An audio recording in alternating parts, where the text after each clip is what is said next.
चलिए सबसे पहले देखते हैं कि बाजार में जो विदेशी संस्थागत निवेशक हैं और जो घरेलू संस्थागत निवेशक हैं उनकी ओर से किस तरह का एक्शन देखने को मिला है। मंगलवार का सेशन जो लास्ट ट्रेडिंग सेशन था वहां पे एफआईज और डीआईज की ओर से किस तरह के नंबर्स देखने को मिले हैं, उनकी ओर से कैसा एक्शन देखने को मिला है। डीआईज की ओर से अगर आप देखेंगे तो 4,609 करोड़ रुपए की खरीदारी देखने को मिली, लेकिन ऑन द फ्लिप साइड आप देखिए विदेशी संस्थागत निवेशक बिकवाली कर रहे हैं।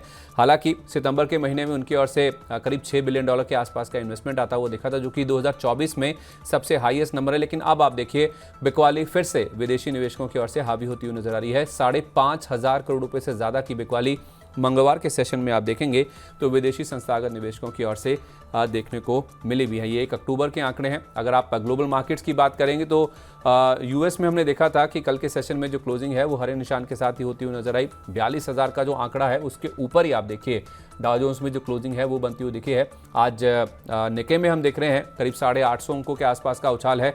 जो बाकी एशियन मार्केट्स है जहां पे गिरावट देखने को मिली, हालांकि चाइना और कोरिया के बाजार आज बंद है। निके आप देखिए आउट परफॉर्म करता हुआ नजर आ रहा है, जहां हैंगसेंग 3.5% नीचे है। 2.25% की मजबूती निके में है क्योंकि येन में कमजोरी आई और उसके पीछे जो वजह है वो भी हम आगे शो में डिस्कस करेंगे। लेकिन एशियन मार्केट से आप देखिए गिरावट के संकेत देखने को मिले, बावजूद इसके कि कल हमने देखा था कि यूएस के मार्केट्स में कमजोरी के साथ माफ कीजिए मजबूती के साथ क्लोजिंग देखने को मिली थी। कुछ अब घरेलू मार्केट में अगर आप गेनर लूजर्स की बात करें तो आईटीडी सीमेंटेशन 16% का मजबूत अप मूव यहाँ पे देखने को मिल रहा है। जुबिलेंट इंग्रेविया यहाँ पे भी 5.5% का अप मूव है। 5% की तेजी एंजल वन में भी देखने को मिल रही है, बावजूद इसके कि एफएनओ साइड में जो सख्ती की गई है सेबी की ओर से उसके बावजूद 5% ऊपर है।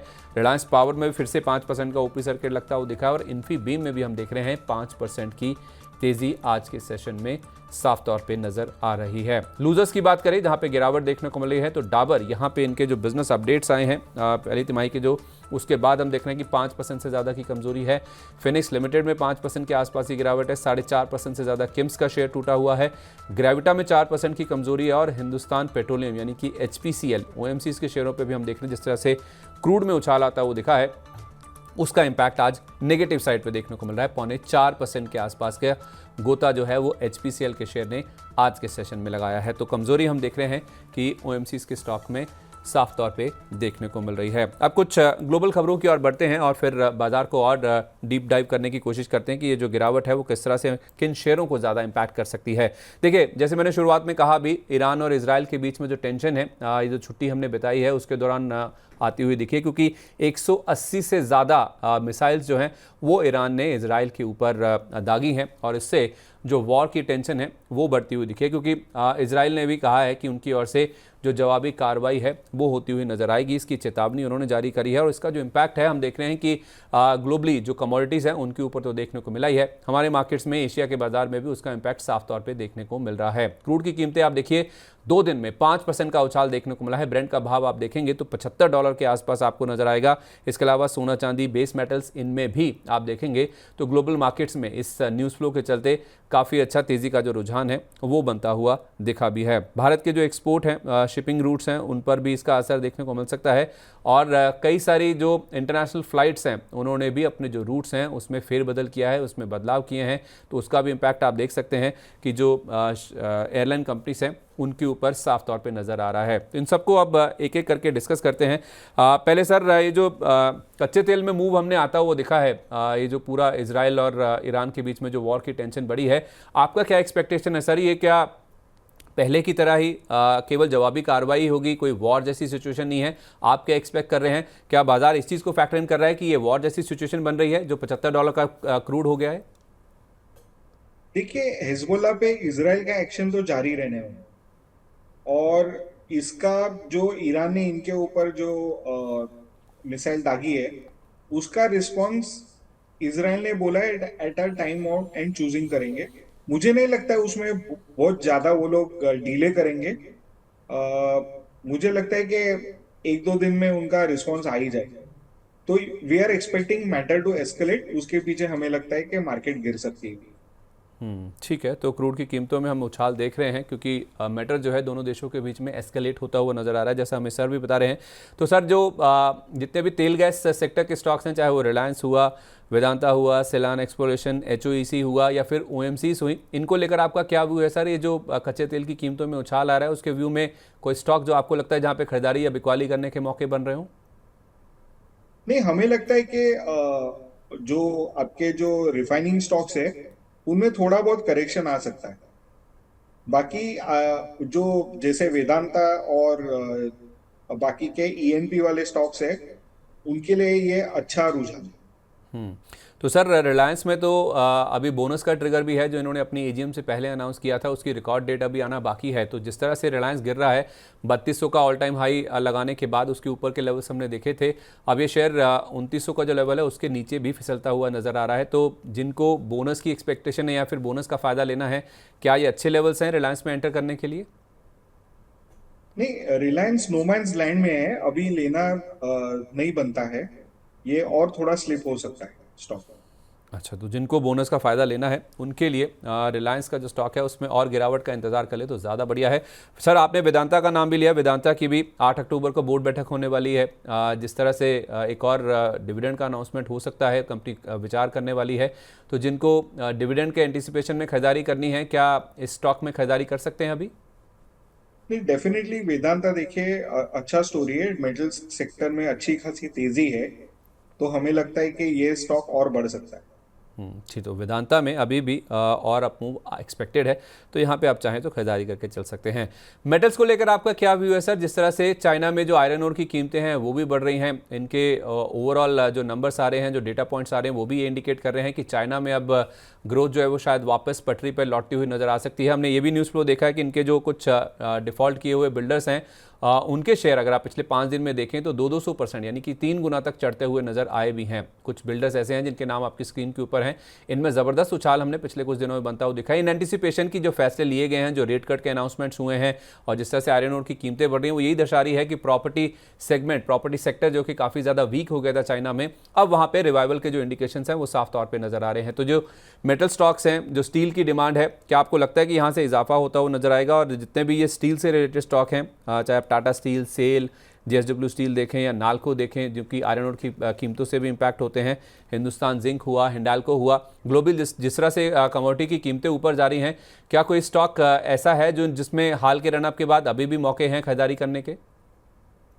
देखिए, स्टील में आप चाइना में तेजी होगी ऐसा नहीं बोल सकते हो, क्योंकि देखिए डिमांड नहीं आ रही है। कोई भी नए घर नहीं खरीद रहे, वहां पे पॉपुलस की पोजीशन काफी खराब है, और जो स्टिमुलस दिया है ना वो ज्यादा करके आपका जाएगा रोजी रोटी खरीदने में। तो ये जो अपस्विंग आया है स्टील स्टॉक्स में वो इतना खासा चलने वाला नहीं है। इम्पोर्टेंट क्या है कि इंडिया में एंटी डंपिंग ड्यूटी लग रही है काफी चीजों की, चाइनीज के स्टील प्रोडक्ट्स के ऊपर। तो उसके चलते और इंडिया में इंफ्रास्ट्रक्चर ग्रोथ अच्छी होने के कारण हमें लगता है कि steel stocks specially Tata steel bottom out हो चुका है, और यहाँ से आपको बेहतर प्राइसेस दिखेंगे आने वाले दिन। सर आपने एंटी डंपिंग की बात करी, इनफैक्ट स्टील मंत्रालय ने फाइनेंस मिनिस्ट्री से कहा भी है कि जिस तरह से चाइना से डंपिंग हो रही है उसको कर्ब करने के लिए, उस पर रोक लगाने के लिए जो एंटी डंपिंग ड्यूटी है उसे बढ़ाया जाना चाहिए, ऐसी गुजारिश की है, ऐसी सिफारिश की गई है। अगर ऐसा हो जाता है, मान लेते हैं कि एंटी डंपिंग ड्यूटी लगती है चाइना से जो प्रोडक्ट्स इंडिया में डंप किए जा रहे हैं, तो उस केस में भी जो स्टील स्टॉक्स हैं उसमें अपमूव डिसाइसिव नहीं देखने को मिलेगा? देखिए, you have to be very cautious. Steel ऐसी कमोडिटी है ना जो शॉर्ट सप्लाई में नहीं है। हर कंट्री में बनता है स्टील, काफी मेजर प्लेयर्स हैं वर्ल्ड में। और जहां तक आप बेस मेटल्स की बात करें, कॉपर में एक जेन्युइन शॉर्टेजेस है, और कॉपर आपके ईवीज में भी लगता है, सोलर में भी आता है, सब जगह लगता है। तो आप बेस मेटल्स और स्टील को इकट्ठा नहीं देख सकते, आपको अलग से देखना पड़ेगा। उससे चलते हमें लगता है कि स्टील के जो फॉर्च्यून से थोड़े से कॉपर या बेस मेटल के फॉर्च्यून उससे ज्यादा अच्छे हैं, और हमें लगता है कि स्टील भी पार्टिसिपेट करेगा जैसे मैंने आपको बताया। पर चाइना डिमांड के ऊपर अगर आप स्टील ले रहे हो तो वो गलत है। ठीक है, तो घरेलू मांग जिस तरह से है उसके ऊपर अगर आप स्टील स्टॉक्स में बाइंग करते हैं या खरीदारी करते हैं उस व्यू के साथ ज़रूर कर सकते हैं, लेकिन चाइना में रिवाइवल हो जाएगा, उससे इनकी डिमांड में इजाफा देखने को मिलेगा, उस व्यू के साथ आप मत लीजिए, क्योंकि चाइना में अभी भी डिमांड रिवाइवल का जो संकेत हैं वो इतने मजबूत नहीं देखने को मिल रहे हैं। लेकिन सर ये जो पूरा ग्लोबली सिनेरियो बन रहा है उसका जो शिपिंग रूट्स हैं, जो एक्सपोर्ट्स हैं, उसके ऊपर भी असर देखने को मिलेगा। तो बहुत सारे स्टॉक्स हैं जो कि शिपिंग रूट्स या फिर जो एक्सपोर्ट्स हैं उसके ऊपर डिपेंड करते हैं। उसमें कुछ नाम मैं आपके सामने रख रहा हूँ, जिसमें शिपिंग कॉर्पोरेशन ऑफ इंडिया है, जी शिपिंग है, गोकुलदास एक्सपोर्ट्स है, बालकृष्ण इंडस्ट्रीज हुआ, अरविंद हुआ, Bajaj auto for that matter, इनकी भी बाइक्स बहुत ज़्यादा एक्सपोर्ट होती हैं। तो उस लिहाज से शिपिंग रूट्स पर आप कितना इंपैक्ट देखते हैं ग्लोबली, जिस तरह का ये जो जियोपॉलिटिकल टेंशन की सिचुएशन बन रही है, और कुछ स्टॉक्स जो आपके रडार पर हों? नहीं, अभी देखिए बाइंग के कोई संकेत नहीं है। और हमारा व्यू, जैसे मैंने आपको बताया कि ये वॉर लाइक सिचुएशन है, ये एस्केलेट भी हो सकता है, नहीं भी एस्केलेट हो सकता है। तो इसके अंदर आपको अभी कोई लॉन्ग करना नहीं है जब तक एक फर्म लेवल के ऊपर सेटल ना हो जाए मार्केट। ये थोड़ा सा नो मैन्स लैंड में मार्केट है और आपको थोड़ा बहुत वेट करना पड़ेगा बाइंग करने के पहले। तो जहां तक शिपिंग स्टॉक्स की सवाल है, अ, इनके रेट्स बढ़ेंगे तो इनके इंश्योरेंस रेट्स भी बढ़ेंगे, इनके टर्न अराउंड टाइम भी बढ़ेंगे, तो उनको जरूरी नहीं है कि फायदा हो जाए। और दूसरी चीज क्या है कि अगर वॉर लाइक सिचुएशन होती है तो डिमांड, सब जगह डिमांड कॉन्फिडेंस घट जाएगा और उससे आपका वॉल्यूम्स भी कम हो जाएंगे। तो शिपिंग रेट्स बढ़ेंगे लेकिन आपको वॉल्यूम नहीं मिलेंगे।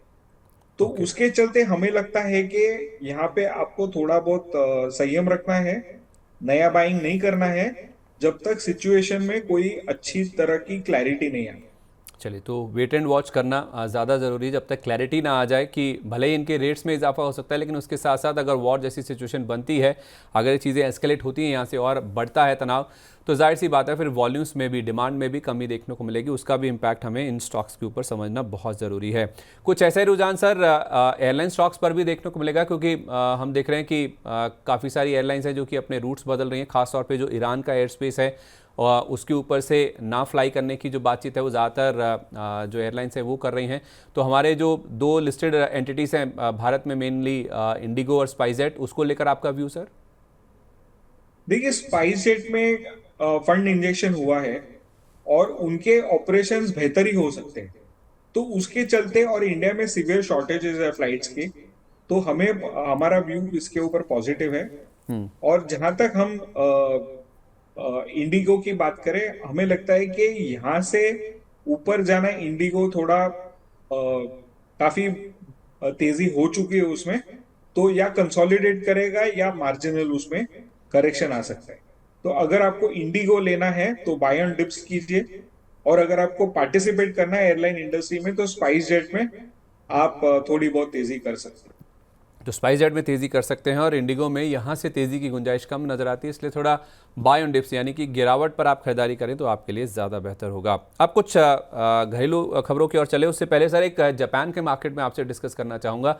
जापान में हम देख रहे हैं सर एक तरफा हमने पिछले हफ्ते जहां मार्केट्स ऊपर थे वहां गिरावट देखने को मिली थी, और आज जहां ग्लोबली ज़्यादातर मार्केट्स वीक हैं, तो जापान के मार्केट्स में हम देख रहे हैं कि 2% से ज़्यादा की तेज़ी देखने को मिल रही है। पूरा जो दारमदार है इनके जो नए प्रधानमंत्री हैं उनके बयान के ऊपर है। माना जा रहा था कि वो काफ़ी हॉकिश हो सकते हैं, लेकिन उन्होंने बयान ऐसा दिया है कि इकॉनमी अभी रेट हाइक झेल नहीं सकती है, तो उस लिहाज से दरें बढ़ जाएंगी। यहाँ पे जो आशंका है, जो डर था, वो कम होता हुआ दिखा, जिससे येन कमज़ोर हुआ, और वहाँ के मार्केट्स में हमने देखा कि काफ़ी अच्छा तेज़ी का रुझान बनता हुआ दिखा है। डॉलर के मुकाबले येन कमज़ोर हुआ, उसका फ़ायदा आप देखिए जापान के मार्केट्स में साफ तौर पे नज़र आ रहा है। तो कई सारे स्टॉक्स हैं जो कि जापान से लिंक्ड है, उनकी पेरेंट कंपनी जैसे मारुति है, उसके साथ साथ आप देखेंगे तो निपॉन इंडिया है, पैनासोनिक है, असाही इंडिया ग्लास हैं, तो इनके जापान में रूट्स हैं या इनके लिंक्स हैं। ऐसे स्टॉक्स पर आपकी राय सर, जब येन में कमजोरी आ रही है उसके परिप्रेक्ष्य में?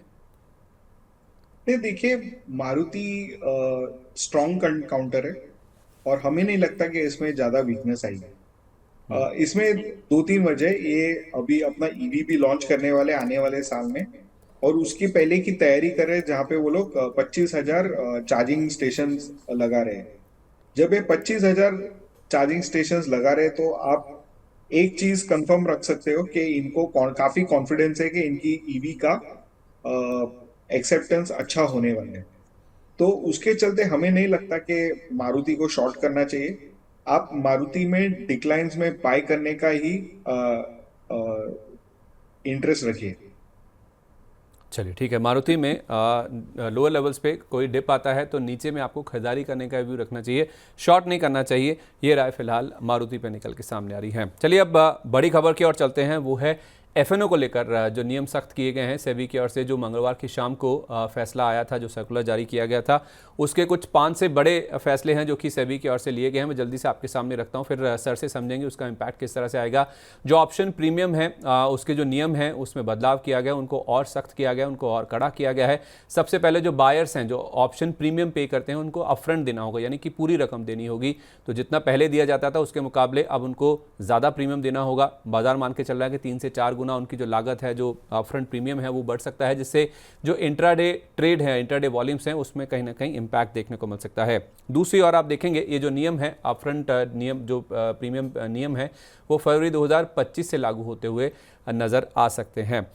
इसके साथ साथ आप देखेंगे जो इंडेक्स डेरिवेटिव्स के कॉन्ट्रैक्ट हैं उनके लिए भी जो मिनिमम अगर आप देखें कॉन्ट्रैक्ट साइज़ जो है उसको बढ़ाने की जो बातचीत है वो यहाँ पे सेबी की ओर से की गई है। उसे बढ़ाकर 15 लाख रुपए किया गया है। फिलहाल 6 से 10 लाख की रेंज है जिसके बीच में ये कॉन्ट्रैक्ट साइज़ होते हैं। तो आप समझ सकते हैं कि यहाँ पे भी 1.5 से 2 गुना से ज़्यादा का भुगतान ट्रेडर्स को करना होगा अगर उनको इंडेक्स डेरिवेटिव्स में अपनी पोजीशन बना के चल रही हैं। इसके साथ साथ आप देखेंगे तो जो वीकली इंडेक्स एक्सपायरी है वो केवल एक ही बेंचमार्क में होती हुई नजर आएगी। तो एनएसई बीएसई केवल एक हफ्ते में एक ही बेंचमार्क इंडेक्स है जहां पे वीकली जो एक्सपायरी है वो हो पाएगी। तो उस लिहाज से एनएसई और बीएसई जो दोनों एक्सचेंजेस हैं उनको इस चीज़ को लेकर चुनाव करना होगा कि कौन सा इंडेक्स है जिसकी वो एक्सपायरी के ऊपर जाना चाहेंगे। साथ ही साथ तो जो निगरानी है वो भी बढ़ती हुई नजर आएगी। तो अगर कोई उल्लंघन होता है तो उस केस में वायलेशन होने पर पेनल्टी यानी कि जुर्माना भी लगाया जा सकता है। तो इस चीज़ को भी ध्यान में रख के चलना होगा और एक्सपायरी के दिन ज़्यादा मार्जिन आपको देना होगा, ज़्यादा चुकाना होगा। तो इससे जो इंट्राडे वॉल्यूम है उसमें कहीं ना कहीं कमी देखने को मिल सकती है, क्योंकि एक्सपायरी के दिन हम देखते थे कि बहुत ज़्यादा उठापटक का जो वॉल्यूम्स है वो बढ़ते हुए नजर आते थे। तो रिस्क मैनेजमेंट नहीं हो पाता था। इस एंटीसिपेशन में सेबी की ओर से जो फैसला है वो लिया गया है। तो ये 5-6 बड़े फैसले हैं जो कि सेबी की ओर से लिए गए हैं, उसके जो असर है वो भी हमने आपको बताने की कोशिश करी है। एक बार विनीत जी हमारे साथ मौजूद हैं, उनसे भी समझते हैं। सर, ये जो 5-6 बड़े फैसले सेबी की ओर से लिए गए हैं, हालांकि एक्सपेक्टेड था कि जो बोर्ड मीट हुई थी 30 तारीख को उसमें ही आता वो दिखेगा, लेकिन ये मंगलवार की शाम को बड़ा फैसला सेबी की ओर से लिया गया है। शायद उसी का इम्पैक्ट हम देख रहे हैं कि इंडियन मार्केट्स पर दिख भी रहा है। आप कैसे समझते हैं सर, रिटेल को किसी तरह से बचाने की कोशिश है कि रिटेल एफएनओ में ना जाए, क्योंकि उनके वहां पे हाथ जलते हैं, क्योंकि सेबी की स्टडीज हमारे सामने है ही है कि 90% ऐसे लोग हैं, ट्रेडर्स हैं, जो कि एफएनओ में पैसा गंवाते हैं, उनको नुकसान होता है। तो रिटेल को बचाने के लिए ये पूरी कवायद जो है वो सेबी की ओर से की जा रही है। लेकिन ओवरऑल मार्केट पे एफएनओ ट्रेड्स के ऊपर, वॉल्यूम्स के ऊपर किस तरह का असर होगा, बाजार इसे कैसे रीड कर रहा है, वो बताएं सर। तो क्या होता है, हमेशा जैसे पिछले बार भी हुआ था, जब भी चार्जेस बढ़े हैं तो पहले थोड़ा सा डिक्लाइन होता है वॉल्यूम में, और बाद में जैसे मार्केट सेटल डाउन करता है वॉल्यूम्स तो बढ़ जाते हैं। तो हमने ये बहुत बार देखा है होते हुए। तो शॉर्ट टर्म में वॉल्यूम्स घटेंगे, इससे क्या होगा, आपको प्राइस इंपैक्ट ज्यादा पड़ेगा, कॉस्ट ऑफ ट्रेडिंग भी बढ़ जाएंगी। और जहां तक और होता क्या है कि ज्यादा करके 90% लोग लॉन्ग करते हैं मार्केट को, और उसकी वजह से उनको अगर एग्जिट चाहिए तो उनको इम्पैक्ट कॉस्ट ज्यादा हो जाएगा। और आप देखेंगे कि निफ्टी में भी स्प्रेड बढ़ गए। तो ये जो 3-4 चीजें हैं, हमें लगता है कि शॉर्ट टर्म में होगा, बाद में ये न्यूट्रलाइज हो जाएगा। ओके, तो आप कह रहे हैं कि ये शॉर्ट टर्म के लिए है, जैसे पहले भी सेबी की ओर से फैसला लिया गया था, मार्जिन बढ़ाए गए थे, उसी तरह से इस बार भी इसका जो इम्पैक्ट है वो थोड़े समय के लिए ही देखने को मिलेगा। सर, हम देख रहे हैं कि एंजल जैसे स्टॉक्स, तो इसमें हम देख रहे हैं कि पॉजिटिव साइड पे रिएक्ट करते हुए नजर आ रहे हैं, लेकिन मोतीलाल हुआ, जो बाकी स्टॉक्स हैं उनमें कुछ गिरावट देखने को मिली इन एंटिसिपेशन की इनके जो वॉल्यूम्स हैं उसके ऊपर इम्पैक्ट आता वो दिखेगा। आप कैसे रीड कर रहे हैं सर? अगर आप कह रहे हैं कि ये शॉर्ट लिव्ड है, ये जो पूरा फैसला आया है इसका असर केवल छोटी अवधि के लिए है, तो ऐसे लोग जो कि ब्रोकिंग स्पेस में एंटर करना चाहते हैं, गिरावट का वेट कर रहे थे, जो गिरावट हो रही है, क्या ये फिर एंटर करने का अच्छा मौका है इन ब्रोकिंग स्टॉक्स में? नहीं, जैसा मैंने आपको बोला है कि हमें थोड़ा संयम रखना है। हमें लगता है कि मार्केट की लेवल्स अभी भी काफी ओवर हीटेड है, और इसमें और साइजेबल करेक्शन आना बाकी है। 25,000 लेवल्स के नीचे ही बाइंग के बारे में सोचना चाहिए। चलिए, तो 25,000 का लेवल जब तक निफ्टी पे नहीं आता है तब तक आप यहाँ पे खरीदारी ना करें, थोड़ा संयम रखें मार्केट्स में, थोड़ा कूल ऑफ होने दीजिए, उसका आप इंतजार करें तो आपके लिए ज़्यादा बेटर है। हालांकि जो सेबी के फैसले आए हैं उसका असर बहुत लंबा चलेगा, बहुत ज़्यादा होगा, उसकी आशंका यहाँ पे कम है। चलिए कुछ और कंपनीज़ की बातचीत करते हैं, खास तौर पे जिनके बिजनेस अपडेट्स अब आना शुरू हो चुके हैं दूसरी तिमाही के, उनके ऊपर बातचीत करते हैं और उससे सेंस लगाने की कोशिश करते हैं कि इनके जो नतीजे हैं वो किस तरह से देखने को मिल सकते हैं। 2 एफएमसीजी कंपनियां हैं जिन्होंने अपने अपडेट्स जारी किए हैं। इसमें पहला नाम है मैरिको का।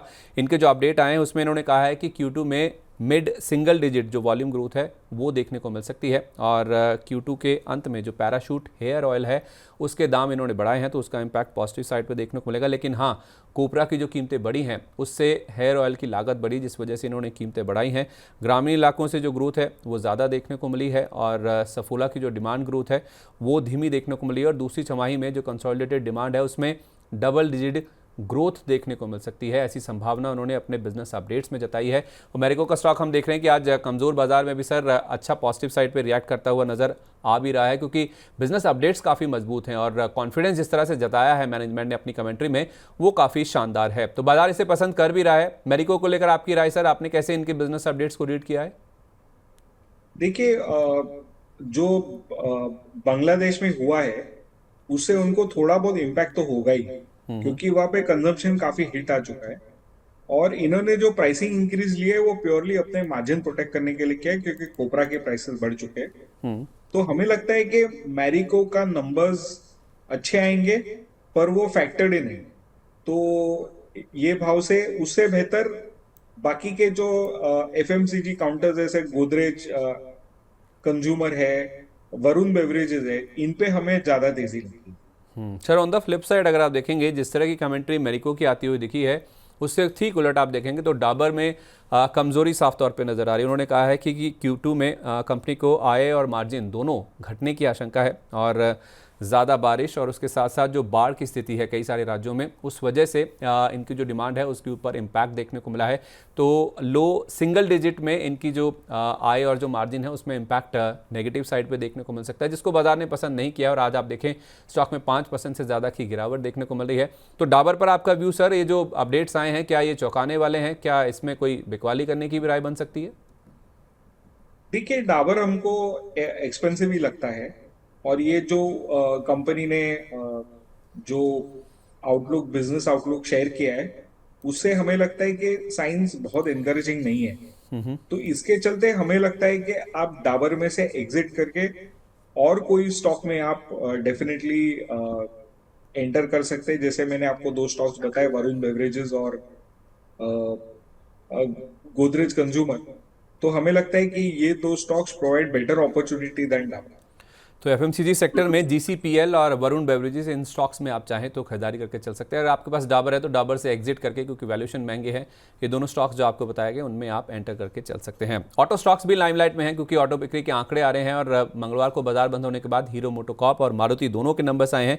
दोनों के नंबर्स अनुमान से बेटर हैं। हालांकि हीरो मोटोकॉर्प के नंबर्स अगर आप देखेंगे तो जितना एक्सपेक्टेड था उससे कहीं अच्छे नंबर्स आते हुए दिखे हैं। 9% की ग्रोथ का अनुमान था सितंबर बिक्री के आंकड़ों में, 21% की जो ग्रोथ है वो कंपनी ने रिपोर्ट करी है। इनकी जो सितंबर की बिक्री है उसमें 21% का इजाफा देखने को मिला है, तो बाजार उससे खुश हुआ है। और उसके साथ साथ मारुति अगर आप देखेंगे नंबर्स इनके भी अनुमान से बेटर है, लेकिन यहाँ पे डी ग्रोथ एक्सपेक्टेड थी और 2% के आसपास की बढ़ोतरी जो है इनकी बिक्री, उनकी जो सेल्स है, मासिक सेल्स है, उसमें इस बार देखने को मिली है। हीरो मोटोकॉर्प सर, आपकी राय? मारुति पे तो हम बातचीत कर चुके हैं। हीरो मोटोकॉर्प में जिस तरह से एक्सपेक्टेड था उससे थोड़ा उलट अगर आप देखेंगे तो नंबर्स आते हुए देखें, क्योंकि ज़्यादातर बाजार के जो पार्टिसिपेंट्स हैं वो यही मान के चल रहे थे कि जो हीरो मोटोकॉर्प की बिक्री है उसके ऊपर ज़्यादा इम्पैक्ट आता हुआ नज़र आ सकता है। यहाँ पे सेल्स का जो बाकी कंपटीशन है बाकी कंपनियों से वो भी काफ़ी ज़्यादा बढ़ रहा है, लेकिन नंबर्स में वैसा नहीं देखने को मिला है। तो क्या ये बड़ी रिस्पाइट वाले नंबर्स हैं?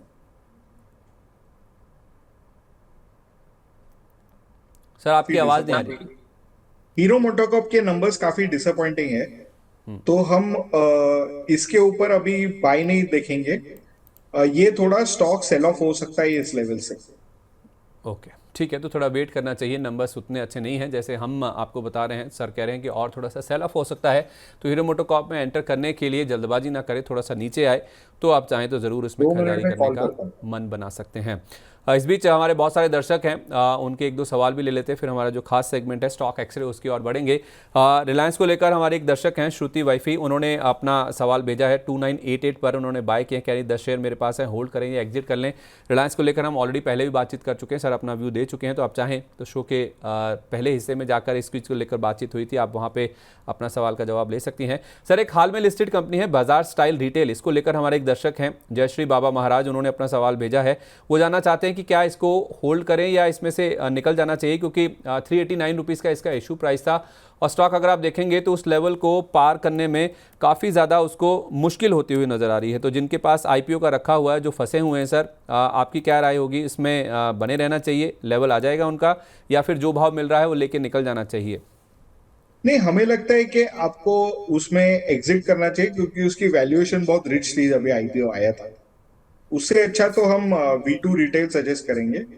V2 रिटेल की अगर आप प्राइसिंग देखेंगे तो काफी इंटरेस्टिंग है। उनके जो उन्होंने जो कल फाइल किए उनके बिजनेस अपडेट, उसमें तो उन्होंने अच्छी खासी बढ़त और प्रॉफिट एक्सपेंशन बताया है। तो V2 रिटेल में आप निवेश करेंगे तो आपको फायदा होगा।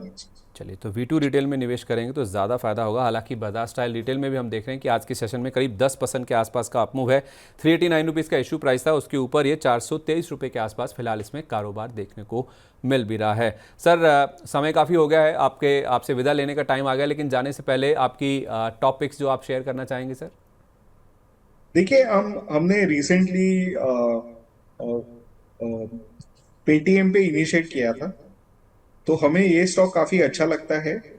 इसमें ग्रोथ आएगी अच्छी, डिजिटल ट्रेंड्स इंटैक्ट है और इनके सारे प्रॉब्लम्स इन द पास्ट है अभी, तो आगे जाके अच्छी बढ़त आएगी। हम एक्सपेक्ट करते हैं कि ये भाव से भी आपको 70-80% अपसाइड 2 या 3 साल में मिल सकता है। ओके, 70-80% पेटीएम के शेयर में यहाँ से भी अपसाइड देखने को मिल सकती है। 740 रुपये के आसपास फिलहाल पेटीएम का स्टॉक ट्रेड कर रहा है। अगर आप एक साल का व्यू लेके चलते हैं, 1 से 2 साल का, तो 70 से 80% की और अपसाइड स्टॉक में देखने को मिल सकती है। यानी कि अगर मैं 70% यहाँ से पकड़ता हूँ तो 500 रुपये के आसपास का अपमूव आएगा। तो 500 रुपये अगर आप 750 में जोड़ते हैं तो 1250 रुपये के आसपास के टारगेट देखने को मिल सकते हैं। सही कैलकुलेट कर रहा हूँ सर मैं? परफेक्ट। तो 1250 रुपये के टारगेट आपको 1 से 2 साल में पेटीएम के शेयर में देखने को मिल सकते हैं, बावजूद इसके कि यहाँ से बहुत अच्छा रनअप ऑलरेडी स्टॉक में देखने को मिल चुका है। बहुत बहुत धन्यवाद विनीत सर, आज हमारे साथ कार्यक्रम में शामिल होने के लिए। कोई डिस्क्लोजर सर जाने से पहले अगर आप शेयर करना चाहेंगे? नहीं, जो भी हमने स्टॉक्स डिस्कस किया वो मेरे कोई पोर्टफोलियो में है। Thank you. बहुत बहुत धन्यवाद sir, thank you so much. इस बीच हमारे साथ अब कार्यक्रम में एक और ख़ास मेहमान शामिल हो रहे हैं। हमारे साथ मार्केट एक्सपर्ट मानस जायसवाल जी कार्यक्रम में शामिल हो रहे हैं, उनके पास चलते हैं। सर, पहले तो आपका बहुत बहुत स्वागत है मनी 9 पर। मार्केट को लेकर अपना व्यू दे दीजिए सर। आज ये जो नीजक रिएक्शन हम देख रहे हैं, क्या ये सेबी का जो फैसला आया है उसका इम्पैक्ट आप देख रहे हैं, या फिर जो जियोपॉलिटिकल टेंशंस बढ़ रहे हैं उस वजह से इतना नीजक रिएक्शन है? देखिए, मेरा समझना है कि एक करेक्शन ड्यू था, क्योंकि ऑलरेडी हमने एक बड़ा मूव देख लिया था, तो केवल मार्केट को एक रीजन चाहिए था जिसकी वजह से हमने करेक्शन देख लिया। अब देखिए, पॉइंट ये है कि क्योंकि आज 20 डे मूविंग एवरेज से नीचे निफ्टी ट्रेड कर रहा है, तो पॉइंट ये है कि अगर ये 20 डे मूविंग एवरेज को रीगेन कर लेता है तो मेरे ख्याल से रैली रिज्यूम हो जाएगी। बट अगर ऐसा नहीं होता है और 25,450 के नीचे अगर क्लोज होता है निफ्टी, तो शायद ही करेक्शन कंटिन्यू हो सकता है। इसलिए थोड़ा सा कॉशियस रहिए, बहुत अग्रेसिव होकर खरीदारी करने की जरूरत नहीं है। खरीदारी करनी भी है तो आपको केवल रिकवरी पे अगर 25,700 के ऊपर निफ्टी सस्टेन करना शुरू करे तभी खरीदारी करनी है, उससे पहले खरीदारी नहीं करनी है। तो 25,700 on the higher side Nifty जब तक ये लेवल पार नहीं करता, यानी कि 200 पॉइंट का मौजूदा सरों से भी अपमूव नहीं आता है, तब तक आप कोई खरीदारी करने की जल्दबाजी ना करें। थोड़ा करेक्शन ड्यू था, जिस वजह से हम देख रहे हैं कि मार्केट में विनीत जी तो हमें बता रहे थे थोड़ी देर पहले हमारे साथ जुड़े थे कि 25,000 के नीचे भी मार्केट एक बार को जा सकता है। और हमें मानस जी कह रहे हैं कि अगर आपको खरीदारी करनी है तो 25,700 का लेवल पार होने दीजिए, उसके बाद यहाँ पे आप खरीदारी करते हैं तो आपके लिए ज़्यादा बेटर होगा। कुछ एक सवाल ले लेते हैं, फिर बढ़ेंगे हमारे खास सेगमेंट की ओर। हमारे साथ एक दर्शक हैं दीपक जुगाड़ जी, जिन्होंने अपना सवाल हमारे यूट्यूब पेज पर शेयर किया है। सर, वो कह रहे हैं कि प्राज इंडस्ट्रीज पर अपना राय दीजिए। 50 शेयर उनके पास हैं और 809 रुपये उनका प्राइस है। श्री रेणुका शुगर 275 शेयर हैं, 55 रुपये उनका प्राइस है और लॉन्ग टर्म का व्यू वो जानना चाहते हैं। तो प्राज इंडस्ट्रीज सर, पहले अगर आप बताएं, इनका जो प्राइस है वो 800 रुपये के ऊपर का, 809 रुपये का है और शेयर चल रहा है 770 रुपये के आसपास। क्या करना चाहिए इनको? आज भी 1.25% के आसपास ही कमजोरी है। तो देखिए, अगर हम बेसिक स्ट्रक्चर की बात करें तो प्राज इंडस्ट्रीज का जो स्ट्रक्चर है वो पॉजिटिव लगता है। हालांकि हाई लेवल पे एक छोटा सा रेजिस्टेंस बनने लगा है 800 825 की रेंज में, लेकिन जो अंडरटोन है वो बुलिश बना हुआ है। मेरे ख्याल से यहाँ पर आप अपनी पोजीशन में बने रह सकते हैं। 20 वीक मूविंग एवरेज लगातार सपोर्ट की तरह देखने को मिला है, तो 20 वीक मूविंग एवरेज के नीचे 699 पे आपको स्टॉप लॉस लगा के पोजीशन को होल्ड करना है। पैटर्न पॉजिटिव है, और अगर 3 से 6 महीने का टाइम फ्रेम हो तो आप उम्मीद कर सकते हैं कि शायद आपको 850 से 875 तक के भाव स्टॉक दिखा सकता है। ठीक है, तो शुगर शेयरों में हम देख रहे हैं कि एक्शन काफ़ी ज़्यादा देखने को मिला और काफ़ी सारे दर्शकों के सवाल आ भी रहे हैं। एक बार सर अगर आप श्री रेणुका पे भी अपनी राय दे दीजिए, क्योंकि 52.5 का भाव चल रहा है और हमारे जो दर्शक हैं उन्होंने 55 रुपये पे लिए हुए हैं। हालांकि लॉन्ग टर्म का व्यू है, 275 क्वांटिटी उनके पास। तो देखिए, रेणुका में भी स्ट्रक्चर पॉजिटिव है। करीब 3 या 4 दिन पहले हमने एक ब्रेकआउट देखा था, क्योंकि स्टॉक ने 50-51 की रेंज को ब्रीच किया था। हालांकि उसके बाद स्टॉक हाई लेवल पे सस्टेन नहीं हो पाया, लेकिन आई थिंक एक करेक्शन एक बढ़िया बाइंग अपॉर्चुनिटी है। 49 के स्टॉप लॉस से आप पोजीशन को होल्ड कर सकते हैं रेणुका में। जो आपके टारगेट होंगे वो कहीं ना कहीं 65 और 67 की रेंज में होंगे, अगर आप स्टॉक को आने वाले 3 से 6 महीने होल्ड करेंगे तो। 3 से 6 महीने होल्ड करेंगे तो 67 तक के जो लेवल्स है वो भी श्री रेणुका शुगर्स में देखने को मिल सकते हैं। स्ट्रक्चर यहाँ पे भी काफ़ी पॉजिटिव नज़र आता है। तो इसी के साथ बाजार बोलता है इसको यहीं पे समेटते हैं।